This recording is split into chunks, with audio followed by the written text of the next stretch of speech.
Be strong. What does it mean to be strong when the heart aches and there is no hope in sight? When holding back tears no longer helps? When the road is rough and it weighs you down? How do we stay strong? Stay strong in community because there is a better life in leading others. Though our lives may not be perfect and we can't promise you there will be days without the dark clouds, but we can promise to be there when it rains and when it hurts.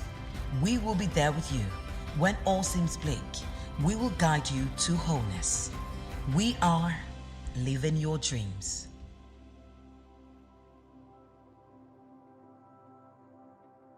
Shalom world. My name is Benson-Akhigbe. I'm actually a health professional beyond everything I do. Some will call it professional life coaching, but I just choose the name a health professional. My intention is simple, for us to collaborate together so that we can equip you with truth and psychological insights. In this collaboration, we will serve hurting people. The world is hurting. In this collaboration, we will help hurting people progress into mental wholeness, personal wholeness, interpersonal competence, mental stability, and spiritual maturity. You will agree with me that the world is hurting. We seem to be in the middle of a global mental health, mental instability pandemic, woundedness, brokenness, trauma, and all of that. How do we move people forward or help them move forward when they have been in an abuse, trauma, or an emotionally destructive marriage? You will agree with me. Okay, put it this way. You have seen someone or heard someone who is in an emotionally destructive marriage and you don't know what to do to help the person. That's why we're bringing this broadcast your way. It may be your brother, it may be your sister, it may be your friend. Sometimes you are sitting down at home and you hear a scream in your neighbor's house and you're wondering, what can I do? Who should I help? What can I do to help? Who can I talk to? A research was done over time. It was done on 1,000 evangelical churches. What was the result? 70% said that they did not know there was an abuse among the people who are in their fellowship, all right? And then 26% of those who knew did not have the right protocol to handle it. So although they tried to help, but they caused more harm than good because the people eventually did not come out of abuse and pain. How do we come together to make a difference in the lives of hurting people? In helping people who are in a painful relationship, you must begin by asking what is wrong. You will never be wrong. Of course, sometimes when you ask questions, these people are not willing to provide answers. The reason you must find out what is wrong before you begin to offer some kind of solution is because when you have wrong diagnosis, you're going to end up with a wrong treatment. If we understand what is wrong, then we can provide right answers. You can't really help someone when you can't see what is actually eating the person up, or when you can't see what you're supposed to see in that relationship. So the range of what you think can do is actually limited by what you fail to notice. What we notice actually shapes our thoughts and deeds. People are hiding under all kinds of umbrella. People are hiding under career. People are hiding under religious affiliation. People are hiding all kinds of things. People are hiding because of shame. I don't want the people to know that this kind of thing is happening to me, especially if you were among the privileged few who had a Cinderella wedding or a wedding that is like heaven on earth. All of us must gather together and begin to notice when someone is in a difficult marriage or a destructive marriage or a disappointing marriage. So some people are not in any of this. But if God has helped you not to come into any of this, or if you're not married, it's important you understand what are the character traits you need to look out for in marriages that are difficult, in marriages that are disappointing, or in marriages that are destructive. You don't want to hear some of the things that have happened. Of course, many of us on social media, recently I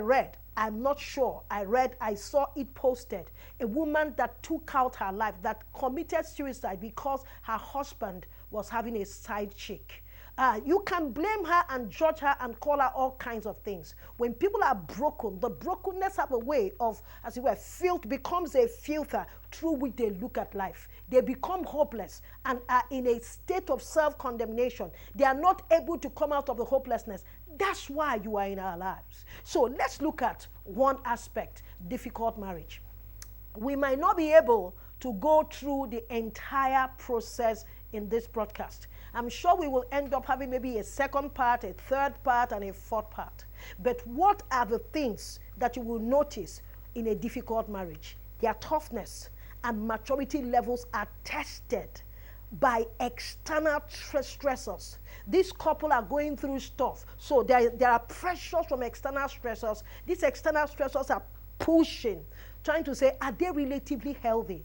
Are they spiritually matured? In that part, you see that these people are going through a difficult marriage. Like I said, difficult marriage will test your resilience, your toughness, your spiritual maturity. What is testing them? Pressure of external stressors will push on the couples.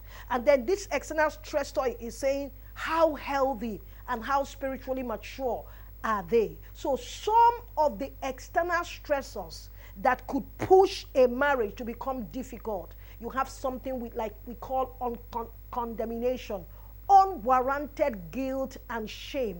The person begins to withdraw. Shame is not a bad thing, but it is when shame becomes a stronghold that begins to make you, withdraw from life and begin to hide from people.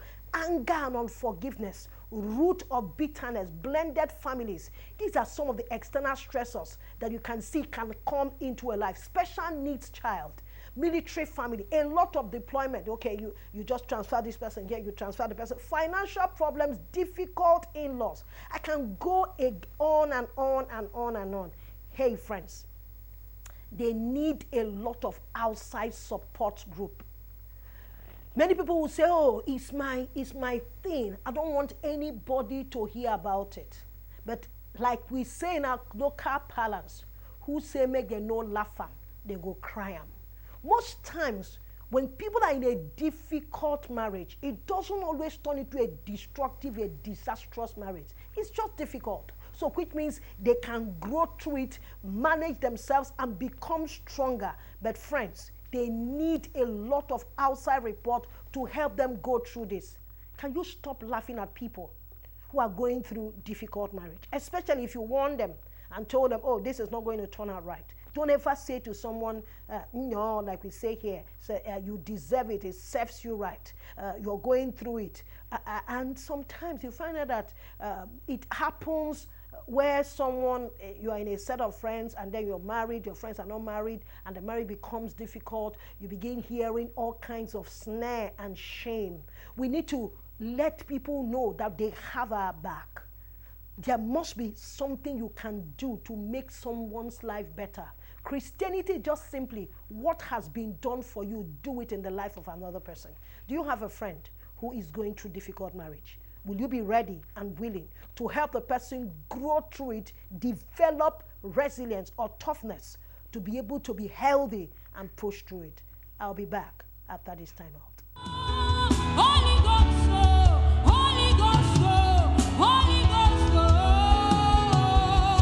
Holy Ghost, run, run, Holy Ghost, run, run. We are hungry for your fire. Hey, we are hungry for your fire. Holy Ghost, hey. Shalom, my friends. I'm Benson-Akhigbe. I'm simply a health professional. People are hurting. Do you know that? People are going through all fears, anxiety, suicide thoughts.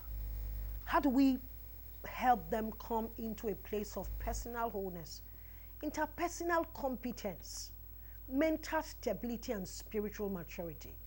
You see, these things I've mentioned, we can't do it alone. It's not what one person can do. The world seems to be going through a mental crisis pandemic. Families are disintegrating. People are asking, who am I and where am I going to? This broadcast is to equip us to be able to collaborate Bible truth, psychological insight, clinical practice, so that we can help people progress, move into this personal wholeness we are talking about, come into a interpersonal competence, mental stability, and spiritual maturity.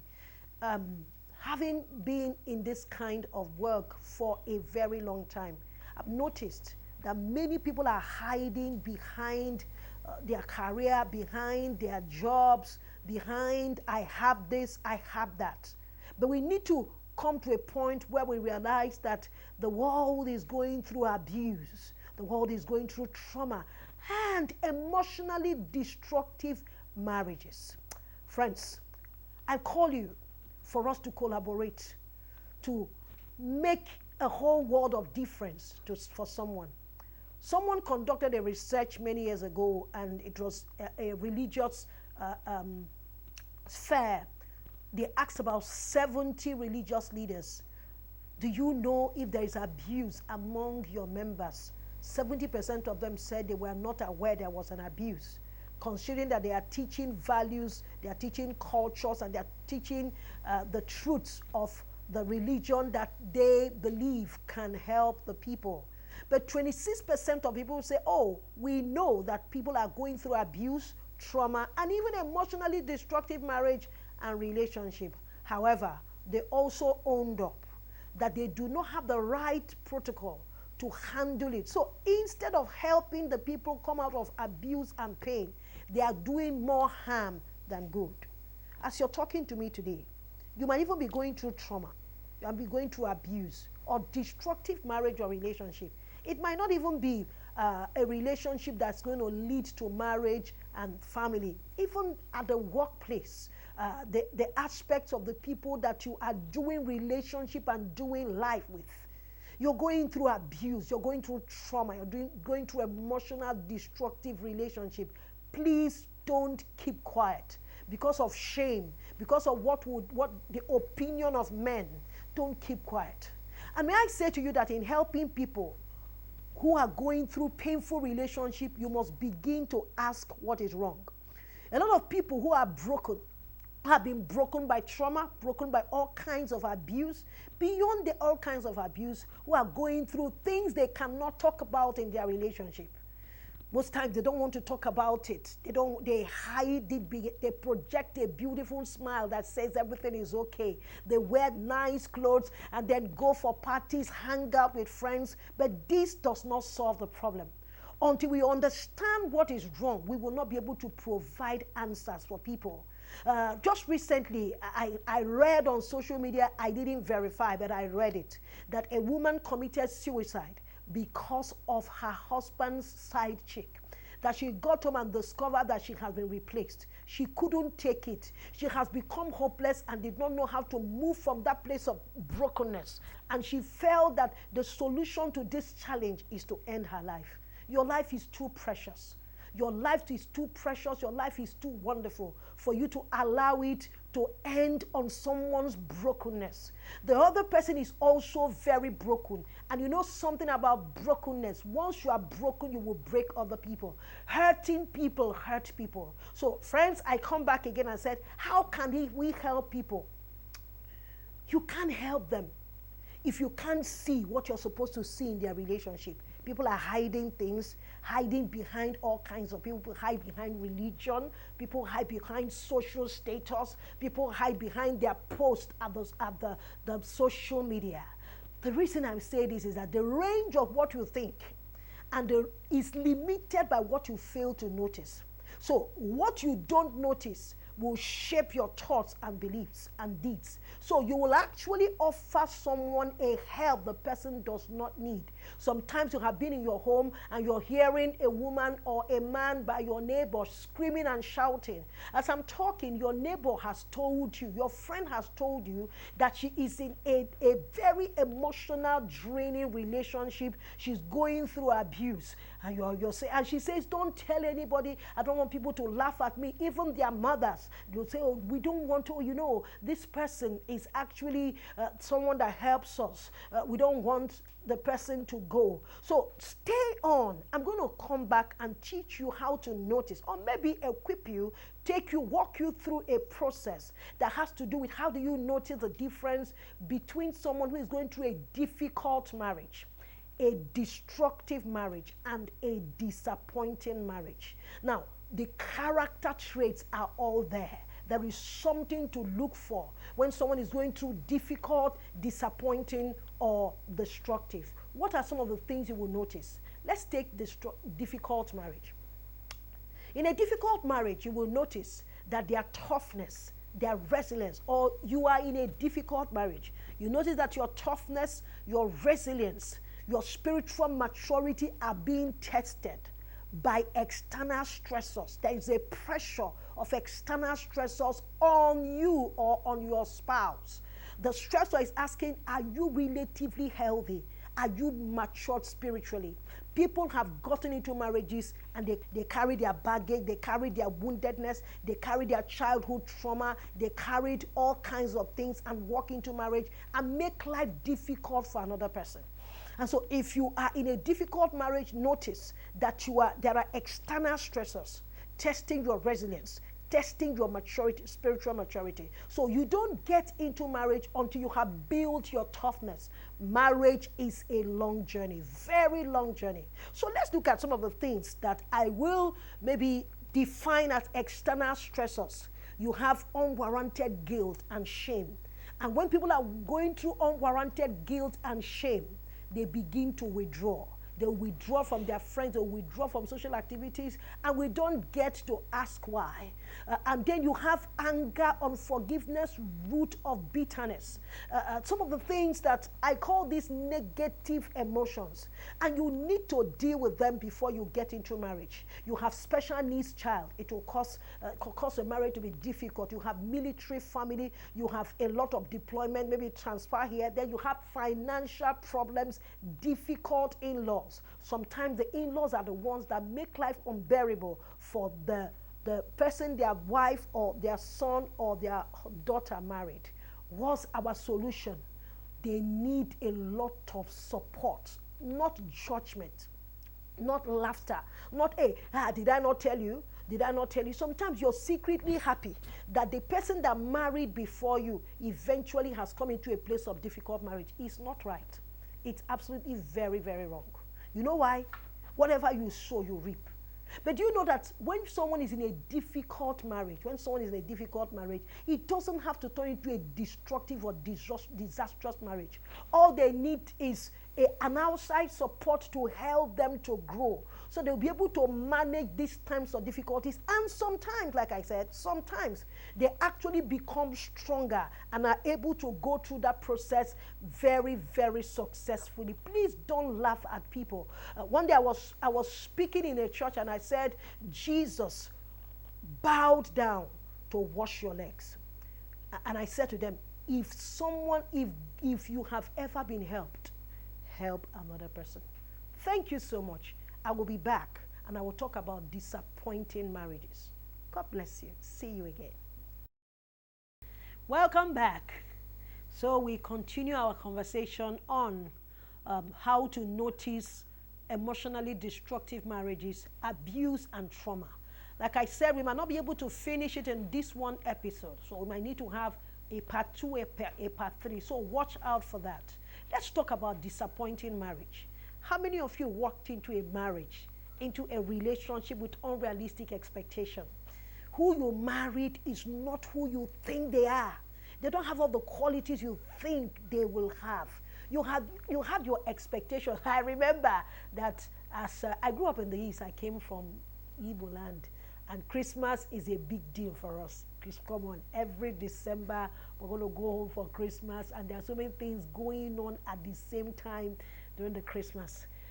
By the time I married a man from Edo, I noticed that Christmas in Edo, it's not like Christmas in my place where people are coming from all over the world and there is a lot of things are happening. We are shaking the town.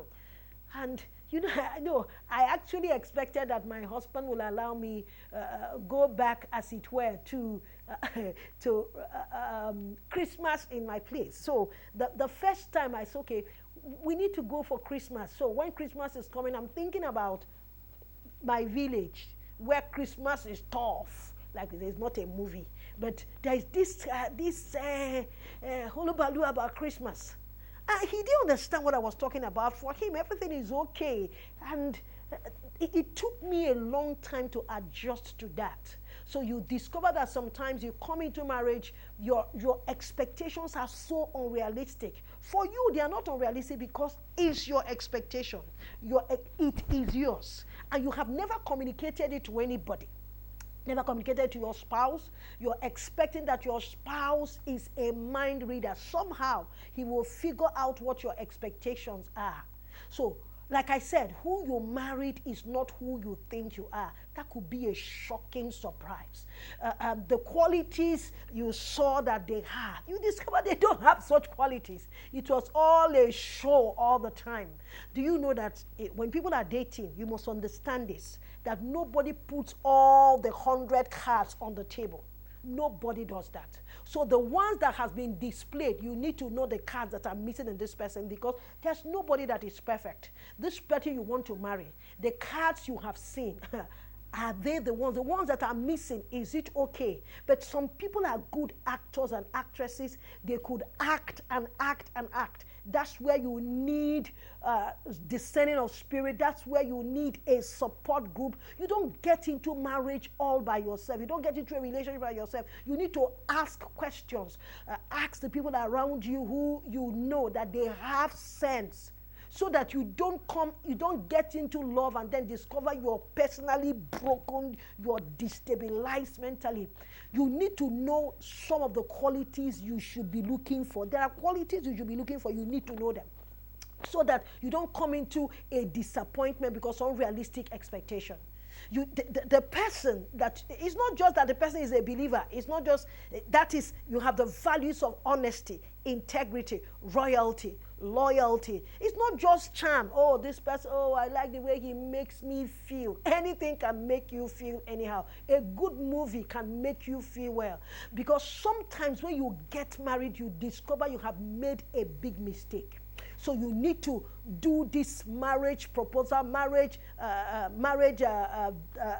relationship, not alone. Don't do it alone. Especially those of us who are Africans. The tradition in Africa helps us to get this done. You have a healthy church where you're asking questions. You are asking the person's friends. People need to have adequate marriage counseling. Because we need to be properly educated on saying who is healthy. This person is not the person you think they are. Or the person does not want to be the person you want them to be. There has to be adequate. So sometimes there are some things I don't understand. You meet someone today, and tomorrow the person already is the love of your life, because the person dresses well, the person talks well. When the person when he opens his mouth to talk, when you hear "I love you," you go to heaven and come back. And it has a way of sustaining you in this fairy tale. You need to make sure that you're asking the right questions. I'm not asking you to find the most perfect person on earth to marry. No. What are the qualities that are missing? If you are not sure, you just have this little instinct that something is not right. So I'm not just talking about sin issues or character issues. There are personality differences. These things could leave you with disappointment. You need to know these things so that you don't get into marriage and then you are shocked. Marriage is not just like a plus relationship like you have in most Hollywood or Nollywood movies. Sometimes they want us to believe that marriage is, and they live happily ever after. Sometimes you have a Z moment in a relationship. Sometimes in a marriage, sometimes you have an A moment, sometimes you have a B moment. That's using English alphabet. In my place, I came from Igbo land. There's A, B, C, D. A, B means that A, that's A, B. I don't know what B is, but you need to know that marriage is not all high and all sweet. Sometimes things happen the way you don't understand. Hey, Hollywood love, they sweet, oh, they sweet. You watch it, they're doing, Sometimes even follow them to cry in the movie. And then the person comes back after a heartbreak and they hug. You say, oh, you are crying with them. I understand that. Listen, marriage can also be disappointing. So you need to love the person you married, not the person you thought you married. So you can have a mental